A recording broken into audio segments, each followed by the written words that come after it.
Donc, salam alaikum. J'espère que c'est bon, donc on peut commencer. S'il vous plaît, donc si vous me recevez bien, donc vous me faites un message comme ça, je peux commencer à l'aise.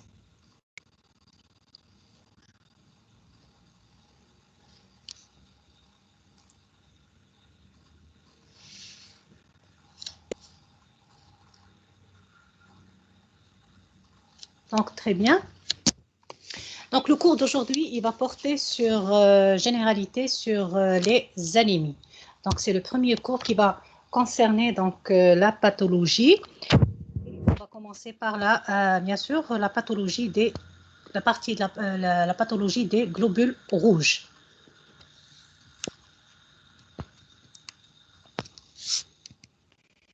Donc, pour les anémies, par définition, donc c'est quoi? Comment qu'on peut définir l'anémie? Donc, c'est la diminution de l'hémoglobine, au-dessous des valeurs de référence donc de l'hémogramme. Donc, on voit ici. Donc, sa définition, elle diffère selon l'âge et le sexe. Et donc, j'ai un taux d'hémoglobine qui définit l'anémie chez l'homme diffère par rapport à la femme enceinte, l'enfant et le nouveau-né. Chez l'homme, elle est définie par un taux inférieur à 13 grammes par décilitre. Chez la femme, inférieur à 12 grammes par décilitre. Chez la femme enceinte, donc inférieur à 11 grammes par décilitre. Donc, on va voir pourquoi chez la femme enceinte, on a un taux d'hémoglobine inférieur par rapport à la femme normale.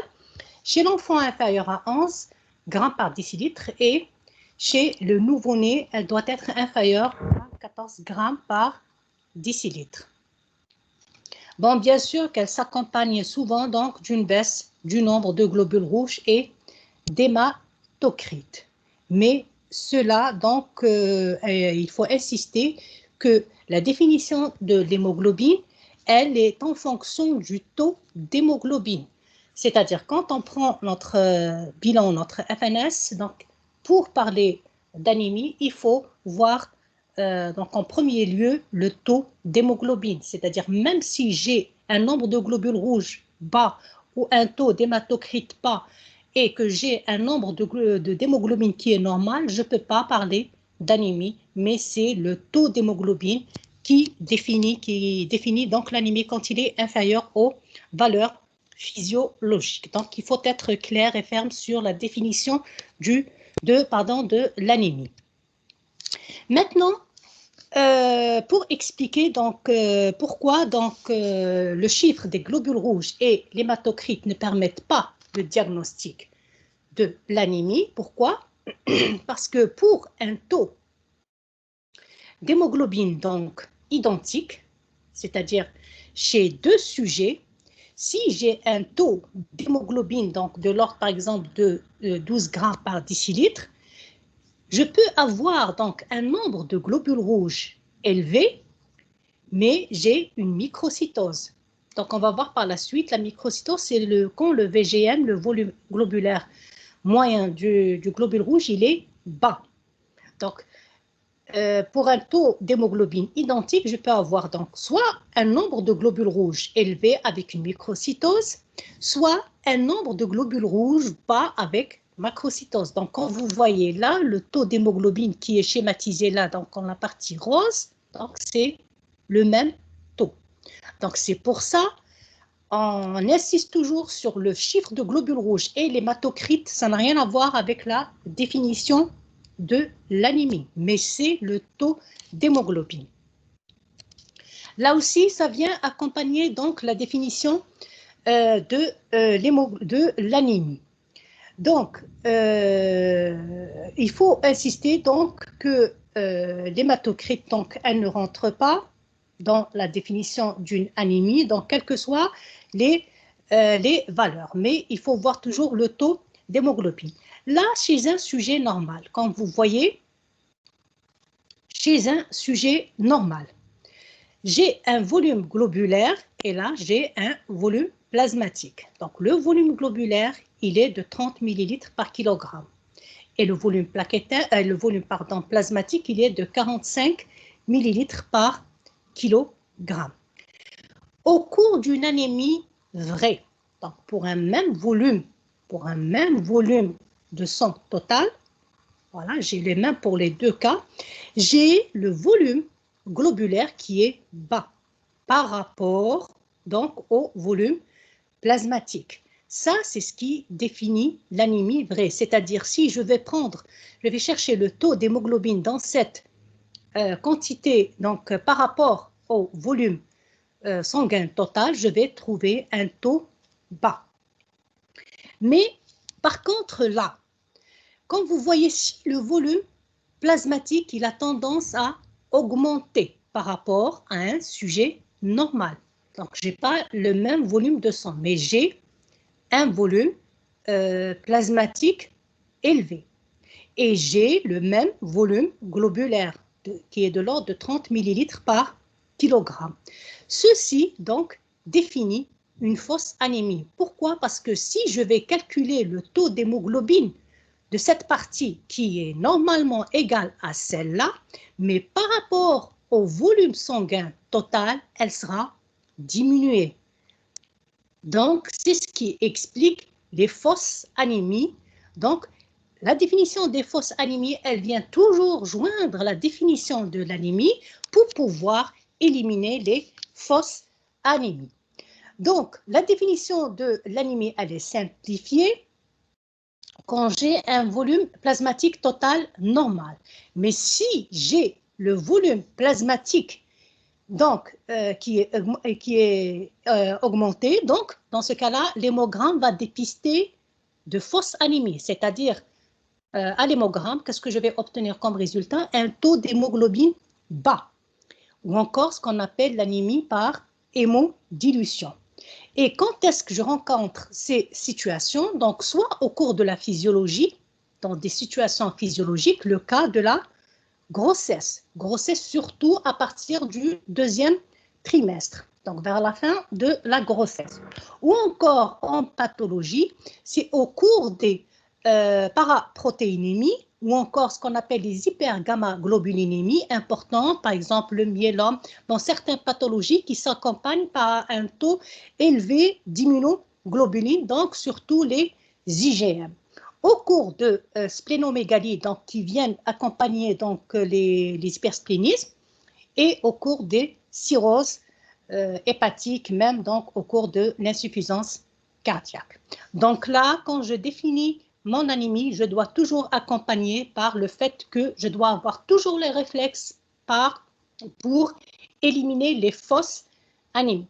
C'est-à-dire quand je vois mon bilan, je trouve un taux d'hémoglobine bas, mais par rapport à un volume globulaire, par rapport à un volume sanguin total élevé par donc hémodilution, c'est ce qui va me donner donc cette fausse anémie et il faut l'éliminer. Donc, attention quand je définis mon anémie aux fausses anémies par hémodilution, donc qui sont dues à l'augmentation du volume plasmatique et donc dilution de l'hémoglobine. Exemple, la grossesse, l'insuffisance rénale cardiaque, splénomégalie, les hyperprotéinémies et cirrhose ou encore insuffisance hépatique. Et bien sûr, inversement à ça, je peux avoir donc une anémie qui peut être masquée par une hémoconcentration, mais donc c'est réservé donc aux déshydratations, aux brûlures étendues, c'est-à-dire dans ce cas-là, c'est diminution du volume plasmatique. Donc j'aurai une anémie qui est masquée, donc au lieu de trouver un taux d'hémoglobine bas, je vais trouver un taux d'hémoglobine normal. Pourquoi? Parce que j'ai un volume plasmatique qui est diminué. Donc, ces remarques-là doivent toujours accompagner la définition de l'anémie. Maintenant, on va voir le mécanisme de l'anémie. Le mécanisme, donc, quand il y a une anémie. Donc, comme on a vu, la synthèse de l'érythropoïèse, donc, au cours d'érythropoïèse, il y a un système de régulation. Ce système de régulation, donc on a des facteurs de croissance positifs qui activent l'érythropoïèse, essentiellement donc l'érythropoïétine, les facteurs de croissance, les cytokines, donc d'autres facteurs de croissance non spécifiques, j'ai les cytokines, voilà, les hormones et voilà, parallèlement à ça, j'ai un contrôle, rétrocontrôle donc par feedback, donc par l'EM et par certains inhibiteurs de l'érythropoïèse. Donc, j'ai ce mécanisme régulateur, il assure l'équilibre entre la production des cellules sanguines dans la moelle osseuse, donc j'ai deux compartiments, j'ai la moelle osseuse et j'ai le sang périphérique. Donc, j'ai une augmentation de la production dans la moelle osseuse. Et parallèlement à ça, j'ai une destruction de ces cellules par les cellules du système réticulo-histiocytaire. Donc, il y a un équilibre. Toute rupture de cet équilibre, donc, j'ai apparition d'une anémie. Maintenant, les mécanismes d'installation ou encore les mécanismes physiopathologiques de l'anémie. C'est-à-dire comment s'installe donc l'anémie, elle est due à quoi, ou encore les mécanismes d'installation de l'anémie. Donc, j'ai deux mécanismes. J'ai soit un mécanisme central, donc il est de deux types, soit qualitatif, soit quantitatif, et j'ai une anémie par excès de perte. Donc, soit un mécanisme central, soit un mécanisme par excès de perte. Donc, pour les mécanismes centraux, donc le mécanisme central, il est soit quantitatif, soit qualitatif. Maintenant, pour le mécanisme central quantitatif, soit que l'anomalie, elle touche la lignée érythroblastique, donc purement, donc c'est ce qu'on appelle l'érythroblastopénie pure. Donc, au niveau de la moelle, j'ai plusieurs lignées, y compris donc la lignée érythroblastique. Soit que j'ai un problème au niveau de la lignée érythroblastique, ce qu'on appelle donc une pathologie qui est vraiment rare, c'est l'érythroblastopénie pure. Elle est rare. Soit que j'ai un défaut qui touche l'ensemble des lignées hématopoïétiques. Donc, ça se rencontre au cours soit des aplasies, donc une disparition des cellules souches de la moelle osseuse, donc aplasie médulaire par exemple toxique, soit un envahissement par de la moelle osseuse, soit par des cellules hématopoïétiques. Donc, dans ce cas-là, ce sont les hémopathies malignes, c'est-à-dire ce sont des cancers qui touchent la lignée hématopoïétique, ou encore l'envahissement de la moelle osseuse par ce qu'on appelle des cellules cancéreuses extra-hématopoïétiques ou encore extramédulaires, ce qu'on appelle les métastases. Donc, ce sont des cellules cancéreuses d'autres tissus qui viennent donc envahir la moelle osseuse et étouffer. Quand ces cellules étouffent la moelle osseuse, donc elle ne peut pas donc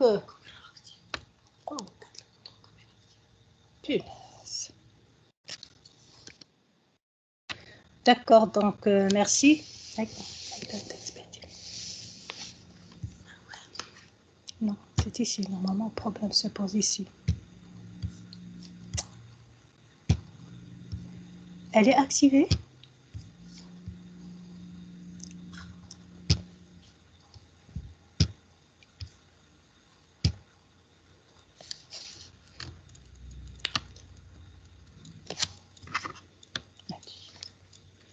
Donc, est-ce que c'est bon maintenant?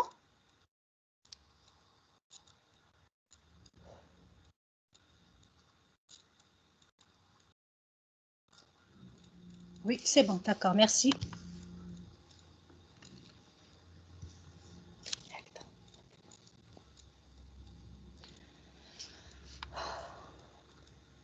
Très bien, donc voilà, c'est apparemment.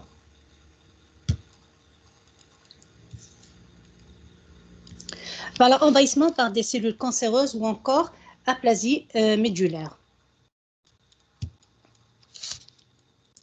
Donc, c'est bon pour le mécanisme central quantitatif. Là, maintenant, le deuxième mécanisme, c'est le mécanisme toujours central, mais il est qualitatif. Dans ce cas-là, atteinte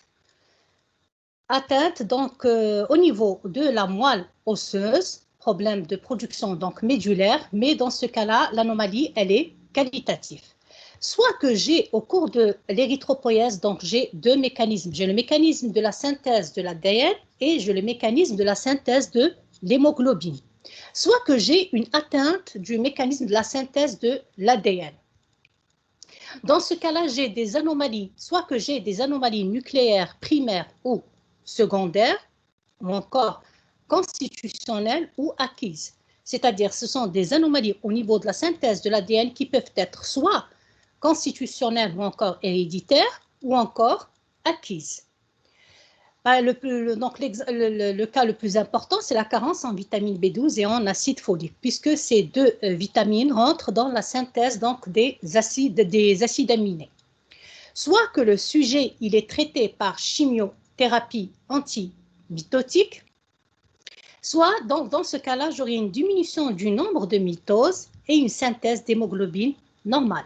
Donc, puisque j'ai deux mécanismes qui se font en équilibre, c'est-à-dire la synthèse de l'ADN, donc au niveau donc, du noyau, et la synthèse de l'hémoglobine au niveau du cytoplasme. Ces deux synthèses se font de manière donc coordonnée. Quand il y a une carence en vitamine B12 et une acide folique, j'ai une anomalie au niveau de la synthèse du noyau. Et par la suite, donc, qu'est-ce qui va se passer? Il va y avoir donc installation d'une anémie macrocytaire. Et au cours de, si j'ai un problème de synthèse de l'hémoglobine, dans ce cas-là, la synthèse du noyau ou encore de l'ADN va se faire de façon normale, mais par contre, la synthèse de l'hémoglobine, elle va être touchée. Donc, c'est un défaut qui touche l'ensemble des lignées hématopoïétiques, soit par un envahissement par des cellules cancéreuses, dans ce cas-là aussi, j'ai un problème de synthèse de l'hémoglobine, soit une c'est dans ce cas-là, j'aurais cette partie-là, elle fait partie donc des anomalies mécanismes centrales quantitatifs. Donc, c'est un défaut de synthèse de l'hémoglobine. Dans le cas de l'anomalie de la synthèse de l'hémoglobine, c'est un défaut de synthèse de l'hémoglobine. Donc, ce cas-là, c'est un nombre de mitoses normal. Et on rencontre ce cas-là au cours de la carence en fer. Donc, c'est le fer qui est très important, qui est nécessaire à la synthèse de l'hémoglobine. Dans ce cas-là, j'aurai un défaut de synthèse de l'hémoglobine. Donc, j'ai un nombre de mitoses normal et j'aurai une anémie microcytaire, c'est-à-dire que la synthèse du noyau se fait normalement, mais par contre, la synthèse de l'hémoglobine au niveau du cytoplasme, elle est atteinte. Là, donc, je suis désolée, cette partie-là, elle fait partie donc du mécanisme central quantitatif, donc c'est ce qu'on a vu ici. Mais là, c'est une anomalie surtout de la carence en fer, donc ça donne les anémies microcytaires. Et les autres, donc les anémies sidéroblastiques, voilà. Ou encore les syndromes, les syndromes thalassémiques, donc c'est une anomalie de la synthèse des chaînes de globine. Donc, ce sont les syndromes thalassémiques ou encore anomalies au niveau de la synthèse de l'hème. Essentiellement, donc, c'est la carence martiale et les anémies sidéroblastiques. Donc, et ça se termine en général par une anémie microcytaire. Donc, cette partie-là, elle va être rectifiée quand je vais vous envoyer donc le fichier PDF. Maintenant, on a vu un mécanisme central. Maintenant, voilà, tout à l'heure, on a vu par mécanisme central. Maintenant, par un mécanisme périphérique ou encore mécanisme par excès de perte. C'est-à-dire que la moelle, elle fonctionne, elle produit les globules rouges, donc l'érythropoïèse, elle est faite de façon normale, donc au niveau de la moelle, elle produit les globules rouges, mais quand ils arrivent à la périphérie, ils trouvent donc un obstacle ou une anomalie, donc ce qui va y avoir entraîner soit par définition, il y aura une diminution de la durée de vie des globules rouges. Soit soit une anémie par diminution de la durée de vie des globules rouges, soit elle est due à une fuite massive lors de la circulation. Donc la fuite massive lors de la circulation, elle est due à l'hémorragie aiguë. Et l'anémie et l'hémolyse, donc, ou encore soit à une fuite lors de la circulation, donc il s'agit d'une hémorragie aiguë, ou encore elle est due à une hémolyse ou destruction exagérée qui peut être intravasculaire ou intratissulaire qu'on appelle hyperhémolyse. Donc le mécanisme par excès de perte se fait de deux manières, soit par hémorragie, donc fuite massive hors de la circulation des globules rouges, soit à une hyperhémolyse ou encore à une diminution de la durée de vie des globules rouges, donc hémolyse. Et cette hémolyse, bien sûr, elle peut être soit intravasculaire ou encore intratissulaire. Donc, le premier mécanisme d'origine périphérique, dans le cas de perte par excès de perte ou encore hémorragie. La perte, dans ce cas-là, elle est importante des globules rouges pendant une durée de vie courte, donc quelques jours. Elle peut être interne ou externe. Donc, l'exemple le plus connu, donc, ce sont les hémorragies au cours des traumatismes ou encore les hémorragies digestives. Voilà. Donc, on a plusieurs types d'hémorragies. En général, quand il s'agit de perte hémorragique, l'anémie, elle est de type normochrome, normocytaire. Donc, quand j'utilise normochrome, normocytaire, j'ai tendance à chaque fois de les utiliser. Je fais un petit rappel que normocytaire, microcytaire, macrocytaire, c'est par rapport au volume globulaire moyen. Donc, quand le VGM, il est normal, je parle de normocytaire. Quand il est diminué, je parle de microcytaire. Quand il est augmenté, je parle de macrocytaire. Et pour la normochrome, donc ça, c'est parallèlement au taux de la TCMH ou de la CCMH. Donc, ça reflète donc la teinte du globule rouge, soit elle est normochrome, soit elle est hypochrome. Et dans ce cas-là, l'anémie, elle est régénérative au bout de 3 à 7 jours. C'est-à-dire que la moelle, quand il y a une perte de sang en périphérie, la moelle, automatiquement, donc par système de récupération, elle va augmenter ou encore multiplier donc, son pouvoir érythropoïétique donc, de façon importante pour combler donc, cette perte de sang. C'est pour ça que j'ai une anémie régénérative qui est définie par le taux de réticulocytes, c'est-à-dire quand il est augmenté, elle est régénérative, quand il est diminué, elle est régénérative. Dans ce cas-là, la moelle, elle récupère, elle va produire donc les globules rouges et je parle d'anémie régénérative. Maintenant, le mécanisme par excès de perte, dans le cas de l'hyperhémolyse, c'est-à-dire c'est un raccourcissement de la durée de vie des globules rouges et non pas une perte de la masse sanguine. Soit l'hémolyse, elle est intratissulaire. Dans ce cas-là, l'hémolyse, elle se fait donc dans les macrophages de la pulpe rouge de la rate. Donc, soit qu'il s'agit, en général, soit qu'il s'agit d'anomalies membranaires ou encore au niveau de l'hémoglobine. Et donc, qu'est-ce que je vais avoir? Toutes les conséquences donc, de l'hémolyse intratissulaire. Donc, la globine, j'ai deux constituants, donc j'ai la globine et l'hème. Donc, la globine, elle va être dégradée et catabolisée pour donner donc, les acides aminés. Et donc, pour l'hème, donc, le fer, il va être recyclé pour une autre érythropoïèse. Et l'hème, donc, elle va être dégradée en bilirubine libre, ensuite bilirubine conjuguée, ensuite elle va être excrétée par la bile. Et donc, j'aurai voilà, les signes d'hypercatabolisme de l'hémoglobine. Donc, surtout, donc, augmentation de la bilirubine conjuguée.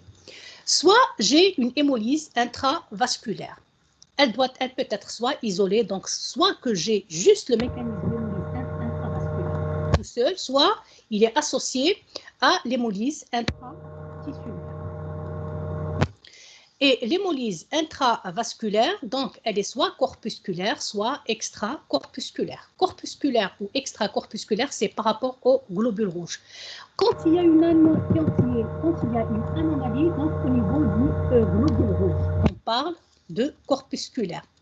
Et selon les constituants des globules rouges, donc on a déjà parlé, il y a la membrane, il y a l'hémoglobine, il y a les enzymes érythrocytaires. Soit qui a atteinte donc au niveau des membranes, au niveau des protéines membranaires, soit atteinte au niveau de l'hémoglobine. Donc, la première, on l'appelle les membranopathies. Donc, soit qu'il y a une anomalie au niveau des protéines membranaires, donc il s'agit de membranopathie, soit qu'il y a anomalie au niveau de l'hémoglobine. Donc, essentiellement, j'ai les hémoglobinopathies d'une façon générale, soit anomalie donc au niveau des enzymes, j'ai les enzymopathies. Soit elle est extracorpusculaire, c'est-à-dire que le globule rouge, il est normal, mais là, il y a un corps donc, étranger au globule rouge qui vient donc entraîner la lyse des hématies des globules rouges. Dans ce cas-là, elle peut être soit toxique, donc des toxines qui viennent soit parasitaires, donc des parasites, par exemple le paludisme, qui vient peupler donc les globules rouges et entraîner leur lyse, ou encore d'origine immunologique, essentiellement donc les anémies hémolytiques auto-immunes. Maintenant, on va parler de la clinique, donc les signes cliniques. Voilà, donc les signes cliniques. J'ai donc l'anémie, elle est liée donc à la quantité d'hémoglobine circulante, comme on le sait. Donc, sa conséquence essentielle est la diminution d'oxygène. Cet oxygène qui devrait être transporté dans le sang, donc pour aller être délivré au tissu. Donc, la conséquence la plus importante, c'est quoi? C'est l'hypoxie tissulaire. Donc, l'hypoxie tissulaire qui en résulte, elle est responsable de cette série donc, de signes, à savoir l'asthénie, donc les céphalées, le bourdonnement d'oreilles, dyspnée d'effort et la pâleur cutaneo-muqueuse. Là, l'organisme, il va essayer de s'adapter. Et les mécanismes d'adaptation donc, seront responsables de polypnées donc, superficielle. Cette polypnée, donc, c'est l'augmentation de la fréquence respiratoire associée à une diminution donc, du volume d'air inspiré et expiré. Donc, on a parlé de la polypnée, pardon, de la tachycardie, donc augmentation excessive du rythme cardiaque, de l'hypotension artérielle et d'un souffle systolique, donc fonctionnel. Le souffle systolique, donc c'est un bruit continu, donc qui est entendu à l'auscultation pendant donc la systole. Et dans ce cas-là, il est fonctionnel et non pas organique. Donc, il est fonctionnel secondaire à l'hypoxie tissulaire. Les symptômes de l'anémie sont en fait la conséquence de l'hypoxémie. Voilà, donc l'hypoxie tissulaire, donc extrêmement variable, sont en fonction de l'intensité de l'anémie, sa rapidité d'installation, l'âge et l'état cardiovasculaire, c'est-à-dire les signes cliniques d'un sujet qui présente une anémie à 10 grammes, donc qu'il s'agit d'un homme ou bien d'une femme ou bien d'un, selon l'âge, qu'il s'agit d'un jeune ou bien d'un sujet âgé. Donc les signes cliniques, la symptomatologie, elle diffère. C'est sûr que chez le sujet âgé, elle sera plus prononcée. La même chose, l'état cardiovasculaire, c'est donc un sujet qui présente une anomalie cardiovasculaire, donc pour un même taux d'hémoglobine, les signes cliniques seront plus prononcés chez ce dernier que chez un sujet donc, qui ne présente aucune pathologie. Donc pour terminer, le signe principal étant la pâleur. À noter aussi qu'il existe des signes cliniques qui sont spécifiques en général, ces signes-là, ce sont des signes non spécifiques, c'est-à-dire qui sont secondaires à l'anémie. Mais selon la pathologie, parce que l'anémie, certes, donc en général, c'est une conséquence à plusieurs pathologies, selon les étiologies différentes. Donc, elle peut être, donc, en plus des signes cliniques spécifiques de l'anémie, je vais avoir les autres signes cliniques selon les pathologies responsables de l'anémie. Maintenant, pour le diagnostic biologique et la classification, donc le diagnostic biologique d'une anémie débute par la détermination de la concentration en hémoglobine. Voilà, donc c'est ça ce qui définit l'anémie. Ce seul dosage n'est pas suffisant. Il doit être complété par l'ensemble des paramètres de l'hémogramme. Certes, poser le diagnostic positif de l'anémie, c'est vraiment facile. Donc, il faut voir juste le taux d'hémoglobine. Mais en biologie et même en clinique, donc ça ne ramène pas grand-chose. Parce que je ne peux pas traiter une personne qui présente, si je vais prendre en considération juste son taux d'hémoglobine, je ne peux pas la traiter. Mais je dois savoir la cause de cette anémie. Pour savoir la cause de cette anémie, on va commencer par différents types d'examens. On commence par compléter les examens au niveau de l'hémogramme. Donc, sur l'hémogramme, le diagnostic va s'orienter selon 3 paramètres. Le nombre de globules rouges, le taux d'hématocrite et le taux d'hémoglobine. Donc, quand je vois l'hémoglobine, le taux d'hémoglobine, je passe à voir ces 3 paramètres. Donc, le taux d'hémoglobine, il est déjà défini. Donc, il est mesuré par spectrophotométrie après hémolyse et transformation de l'hémoglobine en cyanéméthémoglobine. Et il exprime la quantité d'hémoglobine par volume de sang. Les résultats donc, sont exprimés en grammes par décilitre.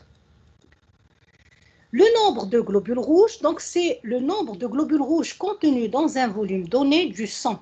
Ils sont décomptés soit manuellement sur cellules de Malassez ou équivalent. Donc, vous allez voir ça quand on va faire le TP, soit automatiquement sur automate de formule numération sanguine. Et les résultats sont exprimés en éléments par millimètre cube ou en téra par litre.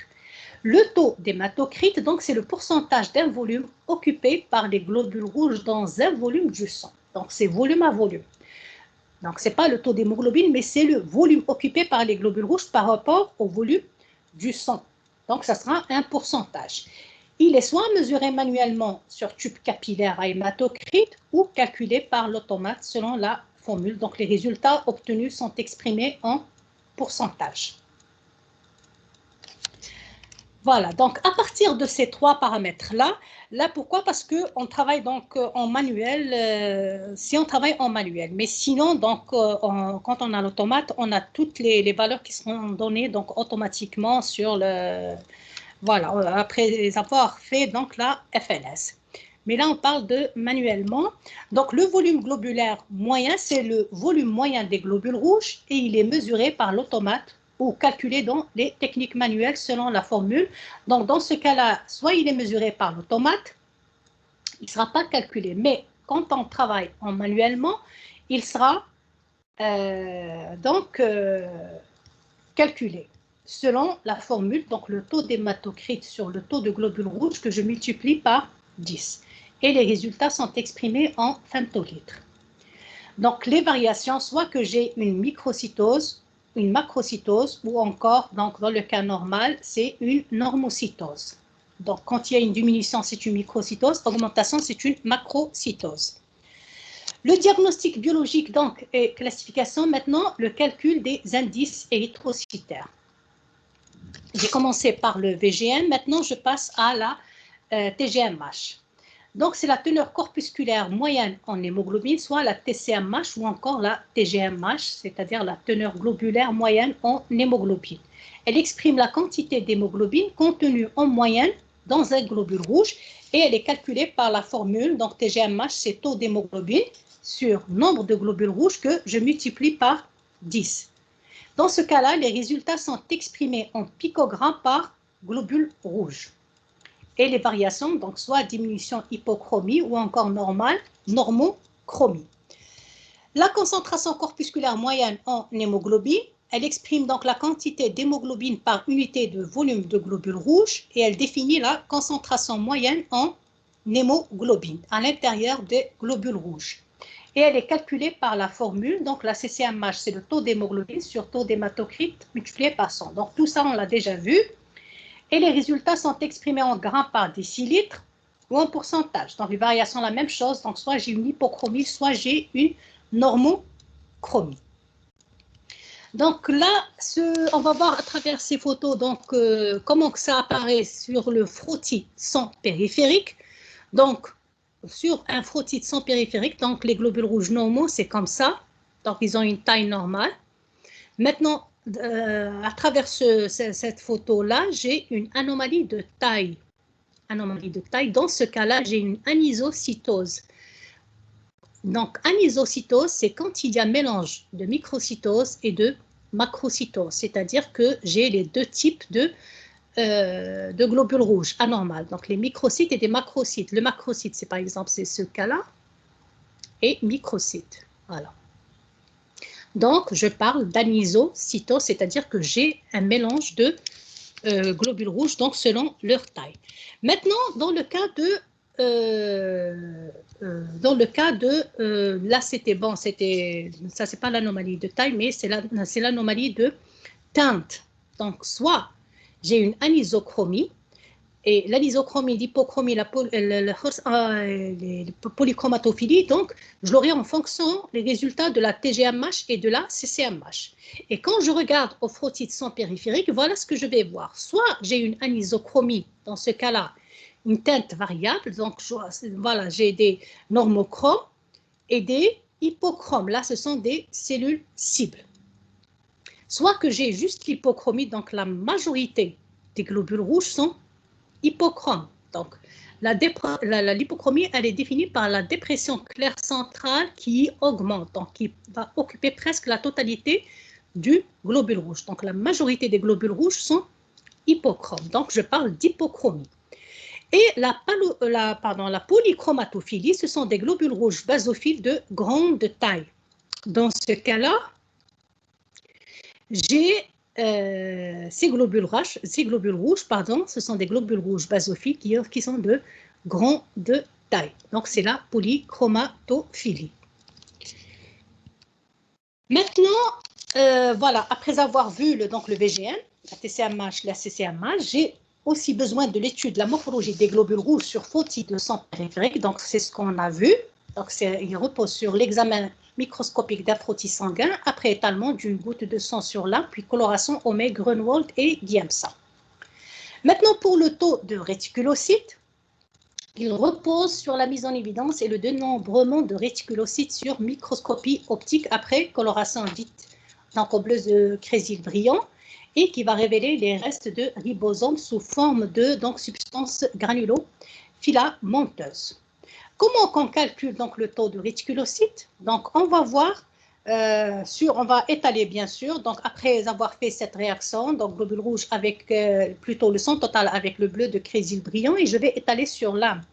Et je vais voir donc les réticulocytes. Donc, je vais voir des globules rouges et des réticulocytes. Et je vais faire mon décompte de réticulocytes par rapport aux globules rouges, c'est-à-dire sur un champ, je vais faire le décompte des globules rouges et le décompte des réticulocytes. Ensuite, je vais faire une moyenne et je vais faire ressortir donc le taux de réticulocytes pour 100 globules rouges, ce qu'on appelle le pourcentage ou encore la valeur relative des globules rouges. Par exemple, si je vais trouver, par exemple, 2%, c'est-à-dire que j'ai trouvé 2 réticulocytes pour 100 globules rouges. Donc, à chaque fois, je vais trouver 2 réticulocytes. À chaque fois que je parcours mes champs, je vais trouver 2 réticulocytes, une moyenne de 2 réticulocytes pour 100 globules rouges. Celle-là, on l'appelle la valeur relative. Pour passer à la valeur absolue, et c'est elle qui nous permet donc d'orienter le diagnostic, c'est-à-dire qu'on va tenir compte de la valeur absolue. Je vais multiplier donc la valeur relative, qui est un pourcentage, par le nombre de globules rouges. Voilà, donc le nombre et je vais obtenir donc le nombre de réticulocytes par millimètre cube ou en giga par litre. Les valeurs normales sont de l'ordre de 20 à 80 gigas par litre. Donc, il permet d'apprécier l'activité érythropoïétique de la moelle, parce que c'est la cellule clé entre le passage entre deux compartiments, entre le compartiment de production et le compartiment périphérique, c'est le réticulocyte. Donc, si je vais trouver un nombre de réticulocytes normal ou encore élevé, qu'est-ce que ça va me confirmer? Ça va me confirmer que la moelle, elle produit. Donc, j'ai un problème au niveau périphérique. Mais par contre, si je vais trouver un taux de réticulocytes bas, donc, ça va m'orienter vers un mécanisme d'origine centrale, c'est-à-dire qu'il y a un problème au niveau de la moelle et la moelle n'arrive pas à avoir une activité érythropoïétique normale. Donc, il y a quelque chose qui cloche au niveau de la moelle. C'est ce qu'on appelle un mécanisme d'origine centrale. Donc, s'il est inférieur à 80 gigas par litre en faveur d'une anémie A régénérative, donc quand le taux de réticulocytes il est bas, on parle d'anémie A régénérative. Quand il est élevé, supérieur à 100 gigas par litre en faveur d'une anémie régénérative. Voilà. Donc, pour ces paramètres-là, certes, ces paramètres sont insuffisants pour porter le diagnostic étiologique jusqu'à la fin. Mais ça permet d'orienter le diagnostic. Donc, j'ai le taux d'hémoglobine, donc c'est lui qui définit l'anémie. Ensuite, j'ai le VGM, la TCMH, la CCMH, et j'ai le taux de réticulocytes. Bien sûr, le frottis de sang périphérique qui vient donc compléter le VGM et la TCMH, la TGMH, la CCMH, et éventuellement voir s'il y a donc des anomalies morphologiques des globules rouges qui peuvent orienter vers certaines pathologies. Mais sinon, beaucoup plus, donc c'est le VGM, TCMH, CCMH, taux de réticulocytes. En utilisant ces paramètres-là, donc je vais pouvoir s'orienter vers donc différents types de pathologies. Mais j'aurai besoin d'autres batteries de tests. Donc, maintenant, c'est la classification des anémies. Plusieurs classifications sont utilisées. La classification physiopathologique selon que le mécanisme responsable de l'anémie, soit qu'il s'agit d'un mécanisme central ou périphérique. Donc, on l'a déjà expliqué tout à fait au début. Périphérique, j'ai les hémorragies, les hémolyses. Central, soit quantitatif, soit qualitatif. Classification étiologique selon les causes, donc selon les différentes causes, la carence martiale, la carence en acide folique, les hémoglobinopathies, etc. Soit une classification morphologique, elle est basée sur la morphologie des globules rouges.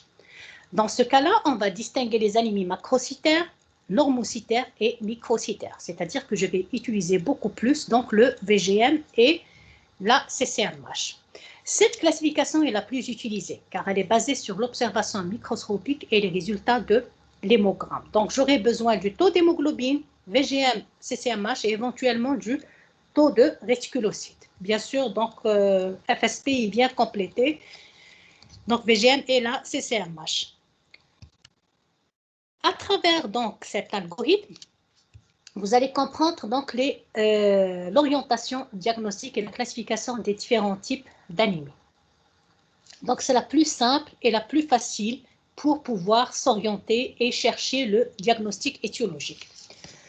Donc, quand j'ai une anémie, j'aurai besoin, comme on l'a dit, du VGM et de la TCMH, CCMH pour pouvoir classer soit l'anémie, soit qu'elle est normocytaire normochrome, soit qu'elle est microcytaire hypochrome, soit qu'elle est macrocytaire. Bon, je ne préfère pas le terme hyperchrome, soit qu'elle est macrocytaire. Parce que l'hyperchromie, normalement, ça n'existe pas. Donc, soit qu'elle est normocytaire normochrome, soit qu'elle est microcytaire hypochrome, soit qu'elle est macrocytaire. On va commencer par la microcytaire hypochrome, donc c'est la plus fréquente. Soit qu'elle est microcytaire hypochrome, c'est-à-dire que j'ai un VGM bas et une TGMH, CCMH qui est basse. Je passe, je vais développer donc ma batterie de test. Par quoi commencer? Commencer par un bilan martial. Bon, là, c'est juste un petit aperçu parce que là, vous allez vous embrouiller un petit peu. Mais par la suite, après avoir vu ce cours-là concernant généralité sur les anémies, donc les prochains cours, ça va être les anémies microcytaires et les anémies macrocytaires. Ensuite, les anémies hémolytiques, les différents types d'anémie hémolytique par membranopathie, par hémoglobinopathie et par enzymopathie, au cours desquelles on va voir toutes ces étiologies. Mais là, c'est juste pour comprendre donc, comment on s'oriente, comment pouvoir donc se développer pour chercher les causes ou encore les étiologies de l'anémie. Je commence par un bilan martial. Le bilan martial, normalement, il doit contenir donc le fer sérique, la TIBC, et le coefficient de saturation et surtout le taux de ferritinémie. Mais puisque donc la ferritinémie, elle est beaucoup plus précoce et plus sensible que les autres paramètres, donc on a tendance à utiliser beaucoup plus la ferritinémie qui révèle la carence martiale donc, à un stade précoce. Soit que j'ai un taux faible de ferritinémie. Donc c'est simple, je suis devant une anémie ferriprive ou encore une déficience en fer ou encore une carence en fer. Soit que la ferritine, elle est normale ou encore elle est élevée. Ça se voit au cours des syndromes thalassémiques qui sont des hémoglobinopathies, donc par anomalie de synthèse des chaînes de globine, alpha ou bêta, soit des anémies sidéroblastiques, c'est-à-dire qu'il y a que le fer il est localisé au niveau des réserves, au niveau de la ferritine, etc., mais il n'est pas utilisé. Donc, ce n'est pas une carence en fer. Pourquoi? Parce qu'il y a absorption du fer. Et le fer, donc la ferritine, elle est élevée. Mais là, par contre, donc, il est mal utilisé et j'ai une microcytose. Ou encore l'anémie des maladies chroniques. Donc, on s'est vraiment développé. Ce sont les maladies auto-immunes ou encore autres.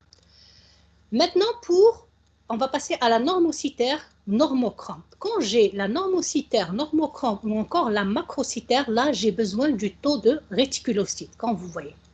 Soit que le nombre de réticulocytes, il est normal ou encore faible, et j'ai les causes suivantes. Soit que je suis devant une insuffisance rénale, donc l'insuffisance rénale par défaut de synthèse de l'érythropoïétine, parce qu'elle est synthétisée par les surrénaliennes, par la glande surrénalienne, infiltration des cellules cancéreuses dans la moelle, donc elle est bouffée, donc la moelle n'arrive pas à produire donc correctement les globules rouges, soit que j'ai les anémies des maladies chroniques, donc quand ils sont en stade donc précoce, soit que j'ai les syndromes myélodysplasiques, ce sont aussi des états en quelque sorte préleucémiques, donc ce sont des hémopathies, eux aussi ce sont des hémopathies malignes. Soit que j'ai le nombre de globules rouges qui est faible, ou encore le nombre de réticulocytes qui est faible. Et dans le cas où j'aurai le nombre de réticulocytes qui est élevé, donc j'ai une anémie normocytaire normochrome avec un nombre de réticulocytes qui est élevé.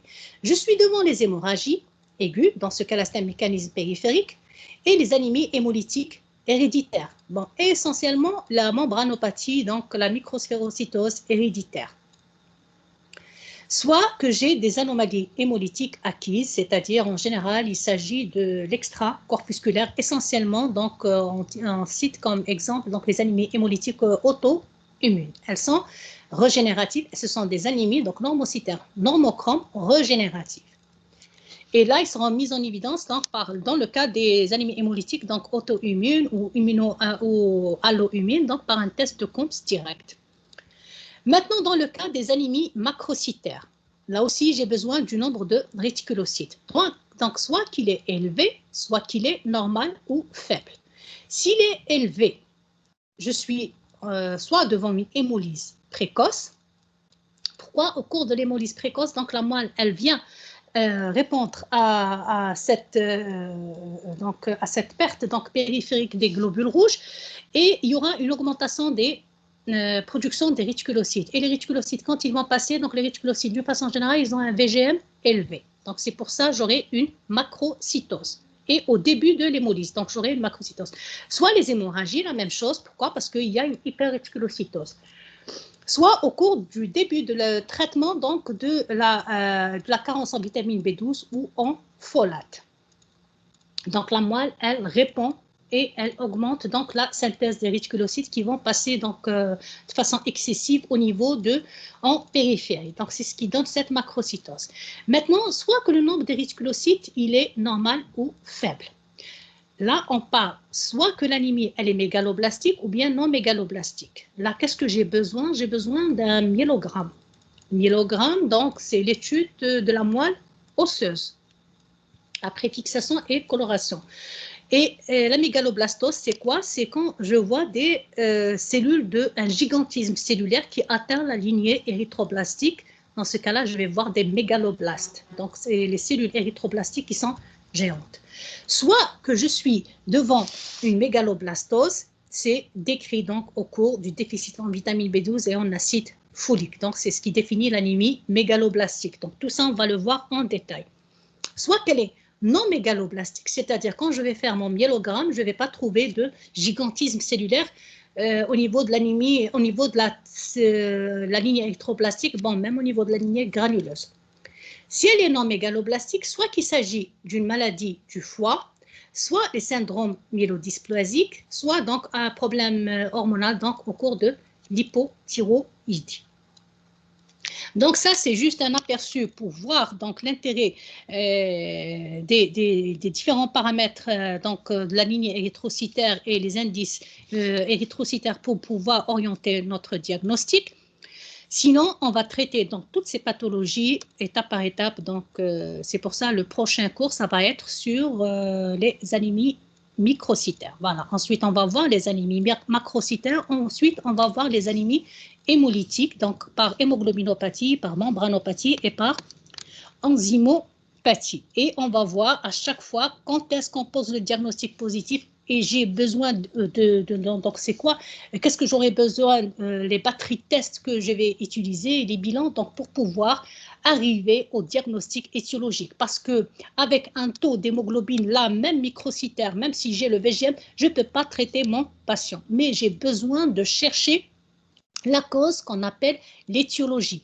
Et si je vais suivre une bonne démarche, pour pouvoir suivre une bonne démarche, j'ai besoin du VGM, du taux de risculocyte et du FROSTI pour pouvoir choisir les autres batteries tests. Par exemple, là, je vais, pour l'anémie microcytaire, je vais choisir la batterie test pour le bilan martial et le bilan inflammatoire. Donc, on va voir ça par la suite. Et donc, pour pouvoir arriver à la cause, une fois arrivé à la cause, je peux traiter donc la cause de l'anémie, donc en fonction de, par exemple, là, je vais donner du fer dans le cas de l'anémie microcytaire hypochrome avec hypoféritinémie, là, je vais donner du fer. Mais par contre, là, par exemple, anémie macrocytaire régénérative, mégaloblastique, je vais donner de la vitamine B12 et de l'acide folique. Voilà, pour un même taux d'hémoglobine, le traitement, il est complètement différent. Là, par exemple, pour les hémoglobinopathies, je vais donner, donc, ça demande la transfusion. Donc, ça dépend de chaque étiologie. Normalement, c'est bon pour le cours d'aujourd'hui. Néanmoins, je vais répondre aux questions parce que j'ai reçu une remarque donc, par une collègue à vous concernant la différence qui existe entre les fichiers, le contenu en fichier PDF et PowerPoint.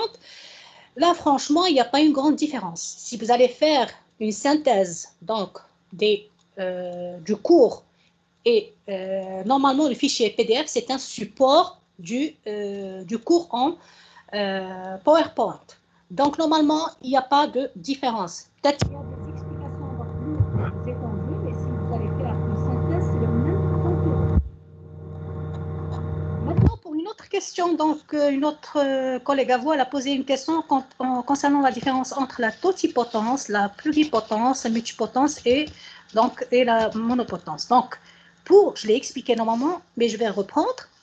Les cellules souches, la cellule souche totipotente, c'est la cellule souche la plus indifférenciée, c'est-à-dire quand vous avez vu le schéma, donc le schéma de l'hématopoïèse, il y avait une cellule souche, la première, donc c'est la plus, la CSF, donc c'est la plus indifférenciée. Celle-là, une cellule souche, elle va donner la totalité des cellules, donc du sang. Elle va donner les cellules de la lignée lymphoïde, BT, elle va donner les cellules de la lignée mégacaryocytaire, les plaquettes, elle va donner les cellules, donc les macrophages, les monocytes, les globules rouges, les granulocytes, elle va donner toutes les cellules de la lignée du sang, de la lignée hématopoïétique. Celle-là, on l'appelle une cellule souche totipotente. Donc, elle donne la totalité des cellules du sang. La cellule souche multipotente ou encore pluripotente, par exemple, quand on a vu la CFUL, ensuite la CFU, donc GEMM. Donc, les cellules souches, GEMM, elle est pluripotente. Elle n'est pas totipotente. Pourquoi? Parce qu'elle ne donne pas la lignée lymphoïde, mais elle est pluripotente. Elle est commune à la lignée granulocytaire,